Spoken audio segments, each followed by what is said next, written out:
और अब देखिए बिहार में खेला, निपट गए नीतीश। मैं हूं आपके साथ आशा झा। 25 से 30 फिर से नीतीश। 3 महीने पहले इसी नारे के साथ एनडीए ने बिहार की जनता से छप्पर फाड़ वोट मांगा और नीतीश कुमार की ताजपोशी भी करवा दी। लेकिन 5 साल का वादा 3 महीने में टूट गया। नीतीश कुमार ने जैसे ही राज्यसभा के लिए नामांकन दाखिल किया, सियासत में सवालों का भूचाल आ गया। जेडीयू के कार्यकर्ता रो रहे हैं, गुस्से में तोड़फोड़ मचा रहे हैं, अपने ही नेताओं का रास्ता रोक रहे हैं। संजय झा, ललन सिंह, अमित शाह के खिलाफ नारेबाजी हो रही है। इल्जाम ये कि नीतीश कुमार के साथ धोखा हुआ है, बिहार की जनता के साथ छलावा हुआ है। वो अपनी मर्जी से राज्यसभा नहीं जा रहे बल्कि धकेले जा रहे हैं। वो नीतीश कुमार के सिवा किसी और को मुख्यमंत्री नहीं बनने देंगे। बीजेपी के धोखे और छल को नाकाम कर देंगे। लेकिन क्या जेडीयू के कार्यकर्ताओं की कोई सुनेगा? क्योंकि जिनके हाथ में जेडीयू की बागडोर है वो सभी मौन है।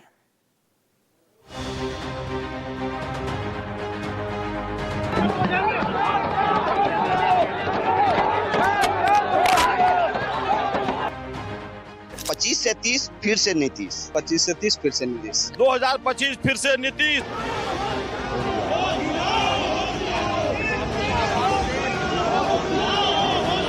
नीतीश कुमार जी को अमित शाह और भाजपा के लोग दोबारा मुख्यमंत्री बनाने नहीं जा रहे। उनको हाईजैक कर लिया चाचा जी को। बीजेपी ने नीतीश जी को पूरा कंट्रोल कर रखा है, दबा के पकड़ रखा है। अमित शाह होश में आओ, होश में आओ, होश में आओ। महाराष्ट्र वाला बिहार में खेला नहीं चलेगा, नहीं चलेगा, नहीं चलेगा। उनके जो चुनावी दूल्हा हैं वो भी जान गए कि वो मुख्यमंत्री नहीं बनने वाले, उनके कोई माला नहीं डालेगा। अब वो माला दूसरों के गले में डाल रहे हैं। नीतीश को नहीं बनाएंगे, वो अपना एक किसी को चेले को ऐसा पकड़ लेके लाके कुर्सी पे बिठाएंगे और बोलेंगे नीतीश साहब आपका काम हो गया।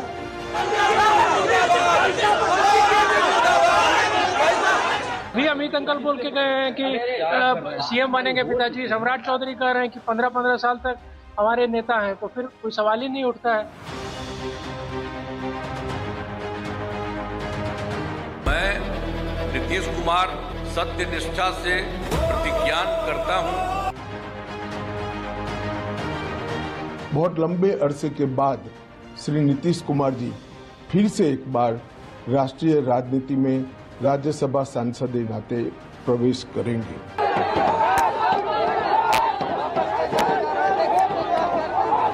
हजारों कार्यकर्ता रो रहे हैं।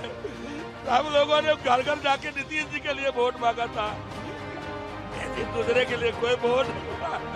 ललन सिंह मुर्दाबाद, मुर्दाबाद, मुर्दाबाद। संजय झा मुर्दाबाद, मुर्दाबाद, मुर्दाबाद। अमित शाह होश में आओ, होश में आओ, होश में आओ। महाराष्ट्र वाला बिहार में खेला नहीं चलेगा, नहीं चलेगा, नहीं चलेगा। कुमार के अलावा कोई यहाँ दूसरा सीएम नहीं हो सकता। भाजपा का सीएम बनेगा वो रबर स्टैंप होगा, रबर स्टैंप। लेकिन ये जनता के साथ धोखा है। आपने नारा दिया था 2025 से 30 फिर से नीतीश। नेतृत्व में चुनाव लड़ा गया, वहाँ पे इनकी जीत हुई, लेकिन अब उनको ट्रैप में लाकर अब उनको मुख्यमंत्री पद से हटाकर जिस बात का डर था वो हो गया। विधानसभा चुनाव के दौरान विपक्ष ने जो आशंका जताई थी वो सच साबित हो गया। महाराष्ट्र की तर्ज पर बिहार में भी खेला हो गया। जनता ने नीतीश कुमार को मुख्यमंत्री बनाने के लिए वोट दिया और बीजेपी ने उन्हें दिल्ली बुला लिया। मुख्यमंत्री की कुर्सी पर कब्जा जमाने के लिए नीतीश कुमार को दिल्ली बुला लिया, इस दावे के साथ कि नीतीश कुमार को फिर से राष्ट्रीय राजनीति में लाया जा रहा और इनकी ख्वाहिश के कारण ही उनको राज्यसभा में बुलाया जा रहा, पटना से दिल्ली लाया जा रहा। लेकिन जेडीयू के कार्यकर्ताओं को ये बात बेहद नागवार गुजरी। सवाल ये कि अगर नीतीश कुमार राष्ट्रीय राजनीति में लौटना चाहते थे तो फिर उन्हें सीएम चेहरा क्यों बनाया गया? 25 से 30 फिर से नीतीश वाला नारा क्यों दिया गया?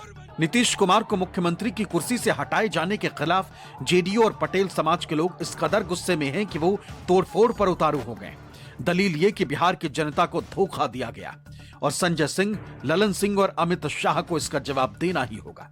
बिहार की जनता को बीजेपी का मुख्यमंत्री मंजूर नहीं होगा। हजारों कार्यकर्ता रो रहे हैं। हम लोगों ने घर घर जाके नीतीश जी के लिए वोट मांगा था, किसी दूसरे के लिए कोई वोट नहीं हुआ। आज नीतीश कुमार नहीं रह गए, हम लोग नहीं रह गए। एक एक आदमी लाठी खाया, मार खाया, ये लालू यादव का। आज नीतीश कुमार जी हट जाएंगे। 25 से 30 के लिए हम लोग वोट मांगे थे, 20 के लिए नहीं मांगे थे। बीजेपी का कहना है कि नीतीश कुमार ने खुद ही राज्यसभा जाने की इच्छा जताई है और उनकी इसी इच्छा का सम्मान करते हुए उन्हें राज्यसभा भेजने का फैसला हुआ है। खुद नीतीश कुमार के ट्विटर हैंडल से भी एक पोस्ट आया जिसमें नीतीश कुमार ऐसी इच्छा जता रहे हैं। लेकिन जेडीयू के जमीनी कार्यकर्ताओं को यह बात हजम नहीं हो रही, क्योंकि अगर नीतीश कुमार खुद राज्यसभा जाना चाहते थे तो वो मुख्यमंत्री का चेहरा क्यों बनाएंगे? आखिर जिन नेताओं ने नीतीश कुमार को मुख्यमंत्री बनाने के लिए वोट मांगे थे, वो अब बिहार की जनता को क्या जवाब देंगे? अगर बीजेपी सीएम बदलना चाहती है तो वो पहले चुनाव करवाए, बिना नीतीश के चेहरे के चुनाव जीत कर दिखाए। जिसको अगर मुख्यमंत्री बदलने की इच्छा है, जिसको लगता है कि हमारे पार्टी में ताकत है, हमारे चेहरे में ताकत है, वो पार्टी फिर से चुनाव में चला जाए और मैंडेट ले ले। हम लोग कुछ नहीं बोलेंगे। हमको नीतीश चाहिए, नीतीश के अलावा कुछ और नहीं चाहिए। जेडीयू के ज्यादातर वोटर पिछड़े और अति पिछड़े समाज के, दलित और महादलित समाज से आते हैं। लेकिन जब से नीतीश कुमार की सेहत पर सवाल उठने शुरू हुए, तब से पार्टी में बहुत कुछ बदल गया। पार्टी के वोटर तो अब भी पिछड़े, अति पिछड़े, दलित और महादलित ही हैं, लेकिन पार्टी के फैसलों में इस तबके की सहमति असहमति शायद ही दर्ज होती है। जेडीयू के जमीनी कार्यकर्ताओं की माने तो पार्टी में अब सारे फैसले संजय झा और ललन सिंह सरीखे सवर्ण नेता ही करते हैं। मंडल की राजनीति से पैदा हुई नीतीश कुमार की पार्टी अब अघोषित तौर पर सवर्णों की पार्टी में तब्दील हो चुकी है। बीजेपी और आरएसएस की सोच से संचालित हो रही है। जेडीयू के कार्यकर्ता तो यहां तक आरोप लगाते हैं कि पार्टी के मौजूदा कार्यकारी अध्यक्ष संजय झा जेडीयू में बीजेपी की तरफ से चुपके से चिपकाए गए चिप हैं, जो कहने को तो जेडीयू के नेता हैं, लेकिन उनका मकसद जेडीयू में बीजेपी और आरएसएस की विचारधारा का प्रसार करना है। ये बॉम्बे नहीं बिहार है, यहाँ नेता नीतीश कुमार है। ये दिल्ली नहीं बिहार है, यहाँ नेता नीतीश कुमार है। आखिर क्या कारण हुआ कि बिहार की जनता ने जो जनादेश दिया है, 25 से 30 के लिए मुख्यमंत्री के रूप में स्वीकार किया है, तो बीच में राज्यसभा भेजने का षड्यंत्र क्यों? कौन सा ऐसा जरूरत पड़ी? इसलिए हम लोग ये बर्दाश्त नहीं करेंगे। रोजे की हालत में हूँ। मैं उनसे आग्रह करता हूँ कि आपने 27 साल में शकील को कुछ नहीं दिया, कोई बात नहीं, रोड पे आ गया कोई बात नहीं, लेकिन आप एक सच्चे जो है समाजवादी है, सच्चे नेतृत्व करता है, कुशल नेतृत्व करता है। आप जो 14 करोड़ बिहार की जनता को लाज रखते हुए अपनी गद्दी पे ही रहें, क्योंकि मैंडेट मिला है आपको गद्दी का। अब जेडीयू के कार्यकर्ता चाहे संजय झा, ललन सिंह और अमित शाह के खिलाफ नारे लगाएं, तोड़फोड़ करें या पुतला फेंकें, कुछ भी होना जाना नहीं है, क्योंकि बीजेपी ने जेडीयू के जरिए ही इस परियोजना को अमली जामा पहनाया है और ऊपर से नीतीश कुमार की ख्वाहिश पूरी करने और उन्हें राष्ट्रीय राजनीति में लाने का एहसान भी लाद दिया है। ऐसे में जेडीयू कार्यकर्ताओं के रोने धोने या विरोध करने से कोई फर्क नहीं पड़ेगा। होगा वही जो बीजेपी आलाकमान चाहेगा और इसमें कोई इफ बट नहीं। एनडीए में जो बीजेपी कहे सिर्फ वही सही। कोई और मंजूर नहीं। आज बिहार के यशस्वी मुख्यमंत्री श्री नीतीश कुमार जी ने भी राज्यसभा में अपना नामांकन किया है। इसके साथ ही बहुत लंबे अरसे के बाद श्री नीतीश कुमार जी फिर से एक बार राष्ट्रीय राजनीति में राज्यसभा सांसद के नाते प्रवेश करेंगे। 2005 से लेकर आज तक नीतीश कुमार जी बिहार के मुख्यमंत्री रहे। उनका एक कार्यकाल एक प्रकार से बहुत यशस्वी रहा। एक कार्यकाल उनका बिहार के इतिहास में स्वर्णिम पृष्ठ के रूप में लिखा जाएगा। हम चुनाव में भी घूम करके कहते थे कि नीतीश जी को भाजपा के लोग जो है हाईजैक कर रखे हैं और इनको दोबारा कुर्सी पे बैठने नहीं देंगे। और हम ये भी कहते थे कि महाराष्ट्र जैसा जो है रिफाइंड तरीके से बिहार में इस चीज़ को लागू किया जाएगा। और हमने कई बार भी कहा कि 6 महीने से ज़्यादा इनको कुर्सी पे नहीं बैठने देंगे। भाजपा जिसके साथ भी रही है उसको बर्बाद करने का काम किया है। और भाजपा तो आप जान रहे हैं कि ओबीसी, दलित, आदिवासी विरोधी पार्टी है। वो नहीं चाहते हैं कि भाई बिहार में ऐसा नेता रहे जो ओबीसी और SC ST की बात करता रहे। महागठबंधन के तमाम नेताओं ने चुनाव प्रचार के दौरान यह दावा किया था कि बीजेपी नीतीश कुमार के चेहरे का इस्तेमाल तो करेगी, लेकिन वो उन्हें मुख्यमंत्री पद पर नहीं बिठाएगी। तेजस्वी तो नाम लेकर संजय झा और ललन सिंह के जरिए बीजेपी पर जेडीयू को हाईजैक करने का आरोप लगा रहे थे। हालांकि ललन सिंह अब भी यही दावा कर रहे हैं कि राज्यसभा जाने का फैसला खुद नीतीश कुमार ने किया है, किसी और के दबाव में नहीं किया गया। ये तो फैसला नीतीश कुमार जी करेंगे ना, इस पर आप हमसे प्रतिक्रिया क्यों पूछ रहे हैं?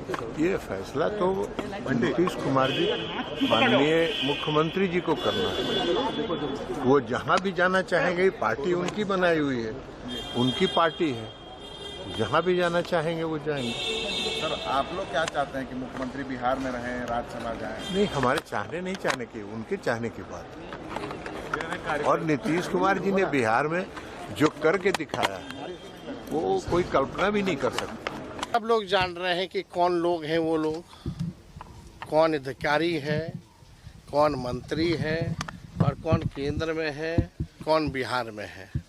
हम तो शुरू से यही बात नहीं कहते भाई हाईजैक हो रखे हैं, और ये तो बात साबित हो गया।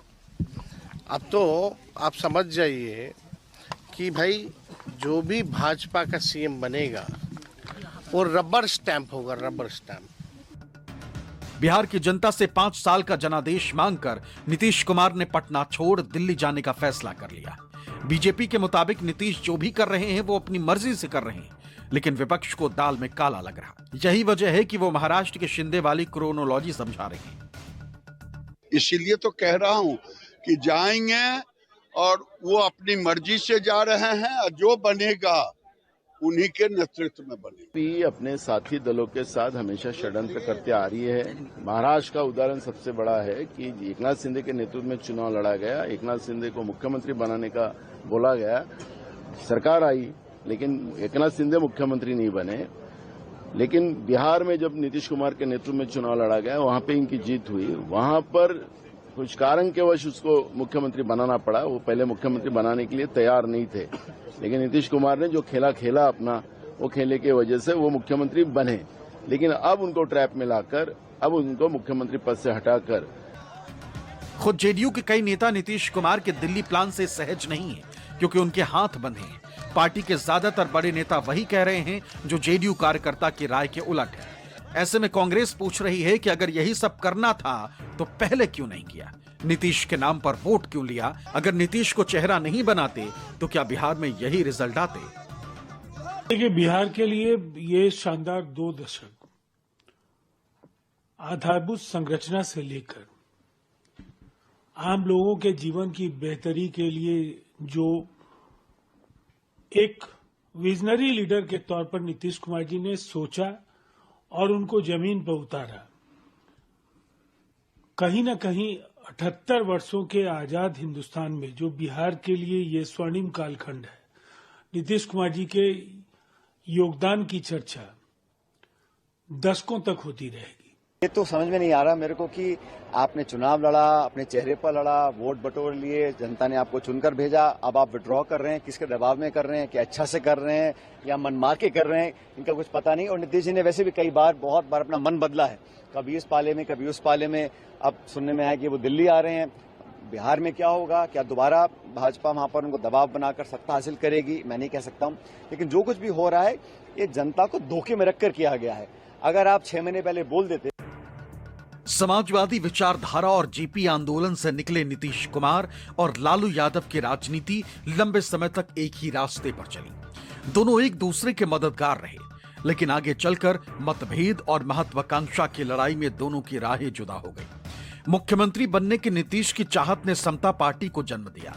हालांकि लालू के खिलाफ लड़ाई तो उन्होंने 1995 में ही शुरू कर दी थी, लेकिन मुख्यमंत्री की कुर्सी तक पहुंचने में 5 साल लग गए। 3 मार्च 2000 को वो पहली बार बीजेपी के समर्थन से मुख्यमंत्री बने थे, लेकिन विधानसभा में बहुमत नहीं होने के कारण उन्हें 7 दिन बाद इस्तीफा देना पड़ा। 2005 के विधानसभा चुनाव में एनडीए को बहुमत मिला और 24 नवंबर 2005 को नीतीश कुमार दूसरी बार मुख्यमंत्री बने। 26 नवंबर 2010 को उन्होंने तीसरी बार मुख्यमंत्री पद की शपथ ली। इस कार्यकाल में उनकी छवि विकास और सुशासन की राजनीति करने वाले नेता के रूप में मजबूत हुई। 2014 के बाद बिहार की राजनीति में नए समीकरण बने। 22 फरवरी 2015 को नीतीश कुमार चौथी बार मुख्यमंत्री बने।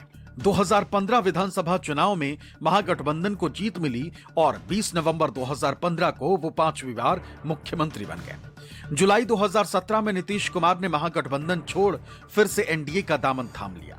27 जुलाई 2017 को उन्होंने छठी बार मुख्यमंत्री पद की शपथ ली। 2020 के विधानसभा चुनाव के बाद 16 नवंबर 2020 को वो 7वीं बार मुख्यमंत्री बने। अगस्त 2022 में उन्होंने फिर गठबंधन बदला और महागठबंधन सरकार में 8वीं बार मुख्यमंत्री बने। जनवरी 2024 में उन्होंने महागठबंधन से अलग होकर फिर एनडीए में वापसी की और 9वीं बार मुख्यमंत्री बने। 20 नवंबर 2025 को उन्होंने 10वीं बार मुख्यमंत्री पद की शपथ ली थी। तो अब तक नीतीश कुमार 10 बार मुख्यमंत्री पद की शपथ ले चुके। जानिए कब कब वो कितने दिनों तक के लिए सीएम की कुर्सी पर रहे।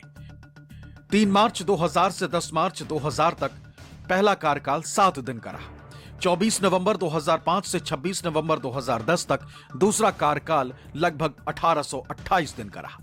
26 नवंबर 2010 से 20 मई 2014 तक तीसरा कार्यकाल लगभग 1271 दिन का रहा। 22 फरवरी 2015 से 20 नवंबर 2015 तक चौथा कार्यकाल 271 दिन का। 20 नवंबर 2015 से 26 जुलाई 2017 पांचवा कार्यकाल 614 दिन। 27 जुलाई 2017 से 16 नवंबर 2020 छठा कार्यकाल 1208 दिन। 16 नवंबर 2020 से 9 अगस्त 2022 सातवां कार्यकाल 631 दिन। 10 अगस्त 2022 से 28 जनवरी 2024 तक आठवां कार्यकाल 536 दिन। 28 जनवरी 2024 से 20 नवंबर 2025 नौवां कार्यकाल 622 दिन। 20 नवंबर 2025 से वर्तमान में 10वां कार्यकाल। 20 नवंबर 2025 से वर्तमान तक 10वां कार्यकाल चल रहा। राष्ट्रीय राजनीति में आना चाहते हैं